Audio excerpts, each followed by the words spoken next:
Assalamualaikum warahmatullahi wabarakatuh. Syederalun balik lah mengalun Tuan Samsul Azman. Bak kalinya lagi biasa tanya tak bahas mengenai video populer bak kanal Serambi On TV. Video populernya nan ke video-video yang le ditonton Syederalun. Video-video yang na di dalam nanggro. Baiknya yang na di Facebook, di Instagram, di TikTok maupun di YouTube Serambi On TV. Bagi Syederalun yang kalau subscribe YouTube Serambi On TV, ndrono bisa langsung subscribe dan bisa follow sheet media sosial Serambi Indonesia Group. Nah di Facebook, nah di Instagram, nah di TikTok.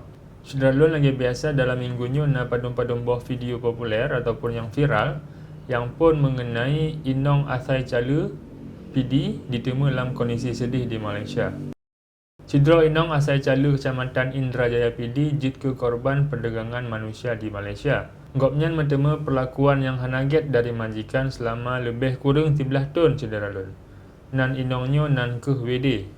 Ketua Subah Bukhari Ibrahim geken bahawa WD kalam perlindungan KBRI di Kuala Lumpur. WD-nya jit ke korban perdagangan manusia sebab dipublo oleh kakak sepupu. Untuk menonton video versi lengkap, Syederalun nak kamu sematkan link bak deskripsi. Untuk menonton secara lengkap, donor bisa klik link di sini. Video kedua, Syederalun mengenai siaran langsung Inong Asai PD di Pulau Malaysia. Video yang keduanya na hubungan chat dengan video yang pun. Ada video pun yang bunuh viral. Serambi On TV pegiat wawancara langsung dengan Ketua Subah Bukhari Ibrahim, Mahfudin Ismail Ketua DPR KPD, dengan Haikal nan ke relawan Aceh di Malaysia. Siaran langsungnya dipandu oleh pemimpin redaksi Serambi Indonesia Zainal Arifin M. Nur. Bak siaran langsungnya Syederalun Ketua Subah, Ketua DPR KPD dengan Haikal bercerita mengenai WD nan ke korban perdagangan manusia ke Malaysia oleh kakak sepupu. Bak video keduanya dijelaskan pakiban penemuan WD di Malaysia. Olehnya, tanggapan dari Ketua DPR KPD sekaligus silaturahmi Ketua DPR KPD bak rumah korban yang na di PD.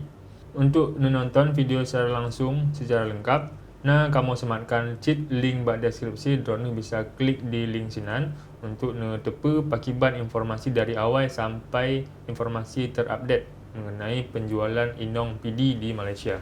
Video yang kelima Syederalun mengenai pernikahan di Burtelega Aceh Tengah. Yang pun di Aceh Tengah, kawasan wisata Burtelega di Kampung Halim, Balai Bujang, dipegiat lokasi pesta pernikahan bak ora Sabtu 28 Mei 2022. Pasangan pengantinnya nan ke Siti Afrak Hassani dengan Livani Weli Ticoalu. Siti Afrak Hassani nan ke anak dari wartawan senior Serambi di Jakarta, Fikar W. Eda. Bak acaranya turut hadir pemimpin umum Serambi Indonesia Haji Samsul Kahar, Wakil Pemimpin Perusahaan Firdaus, Pemimpin Redaksi Zainal Arifin M. Nur, News Manager Bukhari M. Ali, dengan Manager Iklan Hari Teguh Patria. Menan ke Syederalun video populer la minggunya bak kanal Serambi On TV, baiknya yang na di YouTube, di Facebook, di Instagram maupun di TikTok. Syederalun baik tua langsung subscribe YouTube Serambi On TV untuk nonton lom ataupun update lom mengenai video populer untuk minggu ke. Dan rono bisa shoot baca-baca berita lain di website www.serambinews.com. Syederalun menan ke dile pembahasan tanya kalinya mengenai video populer dalam bahasa Aceh bak kanal Serambi On TV.